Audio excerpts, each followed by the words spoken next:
Let's go to John in California. Thanks for calling the Line of Fire. Hey, Dr. Brown. How's it going? It's great to talk with you. Yeah, actually, I had an alert that you'd be calling. So you are a Gentile, but saved out of the occult and then ended up in the University of Judaism. So how'd that happen, and what do you think our listeners should know about the reality of the occult? Well, a number of things. I know time is limited, but if I could just give a really brief 1-minute condensed version of kind of who I am and how that happened. I grew up in a suburb of Los Angeles, California. When I was about 10 years old, my mother was diagnosed with bipolar manic depression. And she's since passed away, but while I was a child, it was a bit confusing because I was raised with the teachers of the Baptist Church, and it kind of was confusing as to how she could experience these things, although being Christian. It was almost like, well, where's the efficacy of Christianity? Yeah. So I took a number of years in rebellion and sought out the occult, magic, mysticism. We ironically live next to the largest Buddhist temple in the Western Hemisphere. Wow. So at a young age, I'd go up there and meditate with the monks and light incense, etc. And then I would go to an occult bookstore in Hollywood. Long story short, there's a number of incidences that happened in between, but I got heavily deep into the occult. And when I was 17, I graduated high school early and went to the Air Force. While I was in there, I was involved in a major vehicle accident. Should have died. The ceiling of the vehicle was on the seat of the vehicle. And the only thing that saved me, besides the Lord himself, I believe, was that I was not wearing my seatbelt.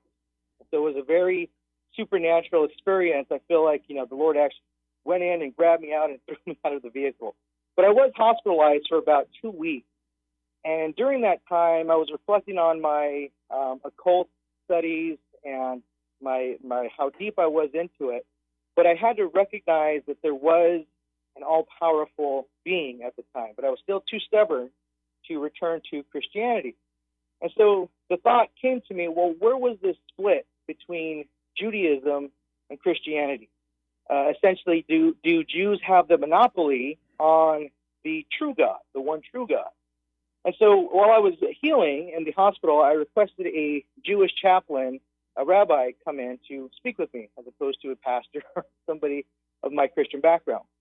So again, fast forwarding, he basically gave me some advice. And as I was finishing my enlistment in the Air Force, I was looking to get my degree as well as continue my search for truth, so to speak.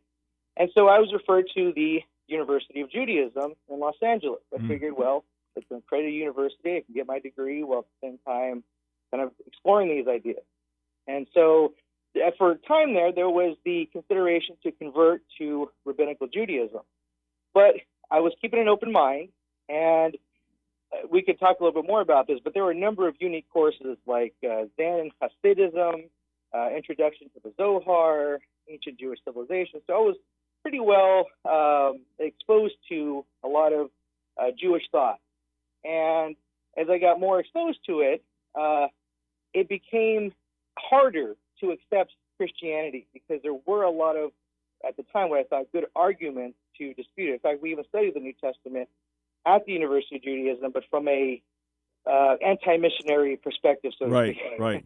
And so, ironically, somebody had introduced me to you as an apologist, and you were very instrumental in kind of bringing me back home, so to speak. I had seen one of your debates with Rabbi Shmuley Boteach back when the Passion of the Christ was coming out. Right. And I saw you debating him, and it everything kind of clicked as far as you were able to present a very academic Jewish argumentation, something that a lot of, even though I'm Gentile, a lot of Gentile Christian apologists really couldn't speak to me on.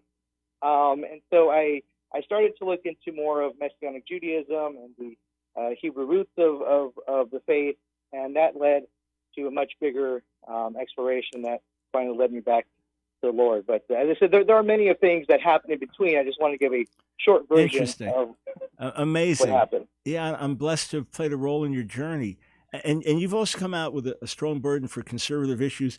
We got to run, we got to break, but is there a website where folks can follow some of what you're doing? Yesterday, got a very interesting call from a gentleman named John. Had rejected Christianity, was involved in the occult, then looked into Judaism and was pursuing Judaism as a Gentile when he realized that Jesus was the Jewish Messiah. And I knew he had a couple of websites, and I meant to give them to you and failed to do so. He sent me a follow-up note saying, I didn't get to mention a point you may have found interesting. The military, specifically the U.S. Air Force, has increasingly accommodated paganism within the past few decades. I personally experienced this accommodation when I was permitted to attend pagan Wiccan religious services during my basic training in 1997 when I was a devout occultist. 10 years later, in 2007, Arlington National Cemetery began allowing pagan pentagrams to be used on burial headstones.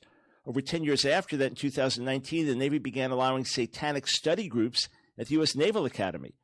He said, my point is that few people know about this upswing in pagan accommodation in the U.S. military, but many people may find it very intriguing.